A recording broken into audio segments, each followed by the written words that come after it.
This is Out of the Box with your host, Jonathan Clark. Out of the Box, Sunday nights at 9 on Q1043. Well, there is a new song called Supernova. You saw her in The Deuce on HBO with James Franco, also Trinkets on Netflix. She'll be in the upcoming movie with Jennifer Lopez, the film called Marry Me. It is Kat Cunning. Kat, I haven't spoken with you since, let's see, you were in the studio with us, actually in the studio, believe it or not, in October of 2019. Now, let me ask you, does 2019 feel like yesterday, or does 2019 feel like a decade ago? It feels sort of like yesterday because I feel like when I think of all the things that I've done in the year, there's nothing. Not true. I've been fairly busy, but when you think about like how many concerts have I seen in the last year, it feels like yesterday was my last concert. But then, yeah, you think about all the things we've gone through, and I moved to a different state, and it's been a long time, really. Moved from New York to... I did it. I moved to LA for the year. We'll see. Oh, okay. Well, the weather's probably a little bit more, comfortable, I would think. I'm a social creature, and I wanted to make sure that I could still see people safely outside, and winter's going to be cold in New York. Yes, it is. But the thing about LA is like you have to have a car, right? Otherwise, No, I'm surviving on a bike. I'm thriving. Oh, awesome. So you have been keeping busy. You signed with Lava Records. Now, my first question is, have you met Greta Van Fleet yet? I haven't, but I am geeking out about them. I got signed in a pandemic, so I have not met anyone, really. Of course, yeah. Well, tell me about the new song, Supernova. Supernova is an awesome song. I'm very proud of it. I wrote it about a girl who broke my heart, who I knew was going to break my heart. It's a tumultuous love story song. And the first production of it with Sir Nolan is sort of a anthemic, super joyful version of the song. And I recently did a remix with Paris of it that brings out sort of the 80s motorcycle heartthrob that gives my non-binary heart a lot of joy. I watched the video for this song, the non-remix version of the video of the song. There are sword fights, there's wrestling, there's tattooing, there's sitting on a horse. Tell me about that day. That day was a lot of my dreams come true. I basically explained to people that the song Supernova, a lot of the imagery and the lyrics are I'll be your Rough Rider, I'll be your prince, I'll be your astronaut in the abyss. They're all sort of traditionally masculine stereotypes of being princely and being the one who saves the day. And I knew for the video I wanted to emphasize that side of my personality. And it was really cool to be on set because those guys were real jiu-jitsu fighters, and I have a dance background. And you make videos, especially in a pandemic, you don't have a bunch of rehearsals before you make the videos. So we just on the fly, I was like, teach me stuff. And I felt like I was hanging out with my brothers, and it was just really fun to do a lot of the things I've always wanted to do. Yeah, it's really cool. There's a remix version of that video too, as well, which is the song remixed, but a different video, I think, right? Yes, totally different visual. This song is the change for it was so much more 80s and dreamy and nighttime, and sort of diving further into the masculine side of that character, which Lynn really brought out, knowing my personality, and I really appreciated that. So I wanted to lean into sort of the Paris collab imagery, which is a lot of black and white and red, and I wanted to sort of play these hyper, you know what I mean, exaggerated characters of feminine and masculine, and I wanted to sort of be villainous and a little bit.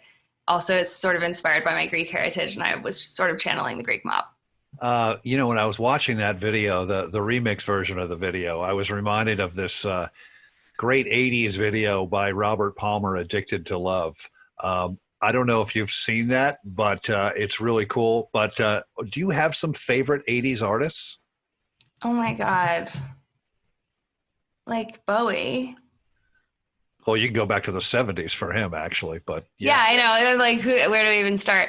And Madonna, obviously, has largely influenced me with her super sex positive religious imagery.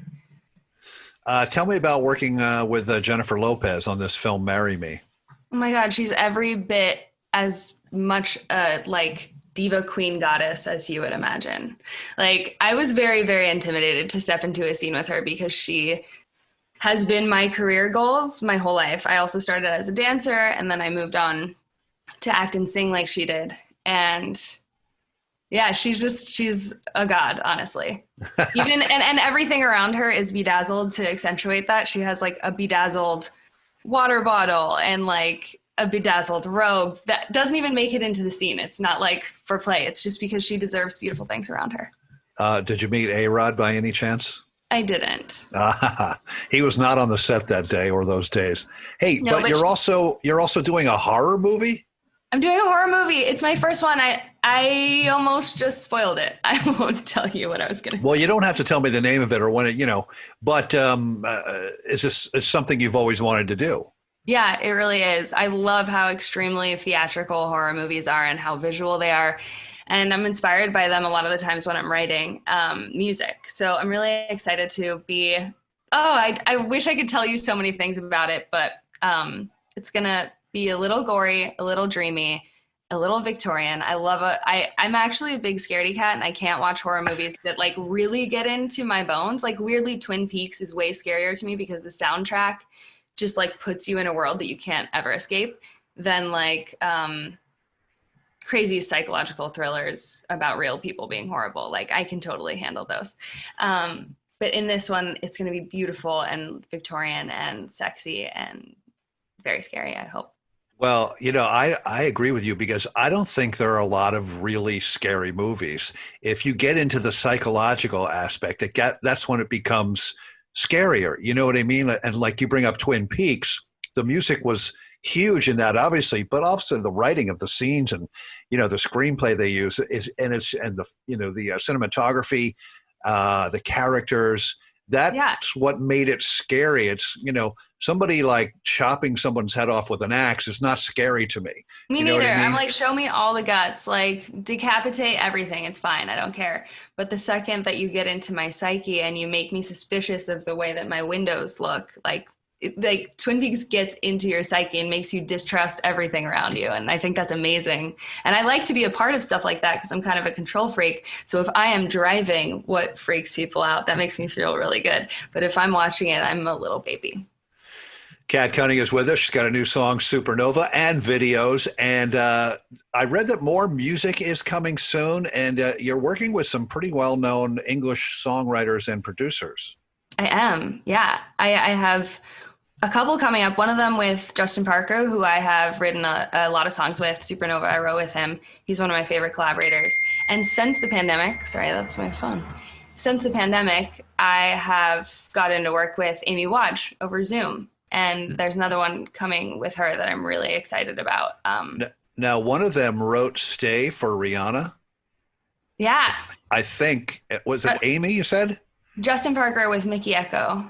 Oh, okay, right. Yeah. Huge song. Great song. Let me ask you, Kat, what's been the most surreal experience of your very short yet successful career so far? Maybe it's music, maybe it's acting, maybe it's meeting one of your idols.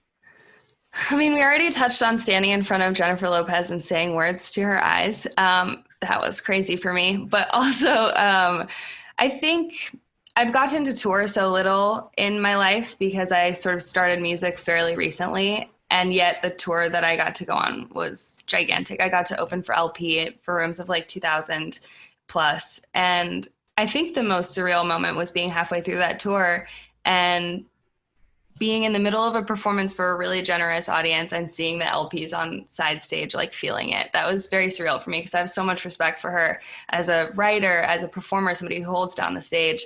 And just to have like a moment of mutual respect and camaraderie, that's sort of what I do music for, is to feel like I'm connecting with people. So that was really important to me. It's Kat Cunning. The new song is Supernova, and also videos, two different versions of those videos. Everyone should go check out the song and the video. Kat, thank you so much. My pleasure. Thanks for checking in. This is Out of the Box with your host, Jonathan Clark. Out of the Box, Sunday nights at 9 on Q1043.